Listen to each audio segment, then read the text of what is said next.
Bismillah, alhamdulillah, assalomu alaykum va rahmatulloh. Azizlar, e'tiboringiz markazida Hilol mehmoni dasturi va biz ushbu ko'rsatuv bilan Buxoro shahridamiz.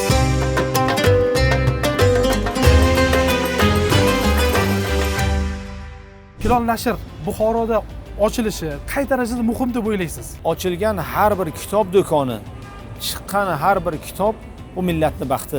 Kimki men islohot yo'lidaman desa, men o'nglanyapman desa-yu, kitobdan uzoq bo'lsa, uning so'zi quruq da'vo deydilar. Ustoz, marhamat. Bismillah.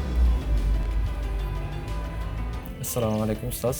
Salomatsizsiz. Do'stiga kitob sovg'a qilishi mumkin. Sovg'a qiladigan kitobi unda bo'lishi mumkin.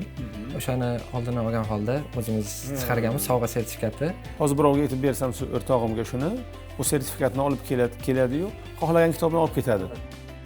O'zbek ommasi uchun siyratni fan sifatida shakllantirgan olim. Hanafiy mazhabiga hujum bo'layotgan bir paytda, bilar bilmas toshlar otib turilgan paytda ustoz Shayx Saloh Abul Hojning bu kitoblari nihoyatda ulug' kitob.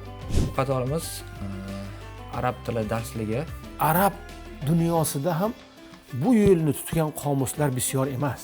Ulardagi ko'p misollar arab she'riyatdan olingan. Bu kitobda asosan keltirilgan misollar, dalillar Qur'on va hadisdan olingan. Rahmat. Ustoz, kayfiyatingiz yaxshimi? Rahmat. Mehmondorchilik qanday bo'ldi? Juda ajoyib. Bu kitoblarning nomini bilishni o'zi baxt. Muallif nomini o'zini bilishni bir baxt. Nashr bo'lganini ko'rish ko'zlarni quvontiradi.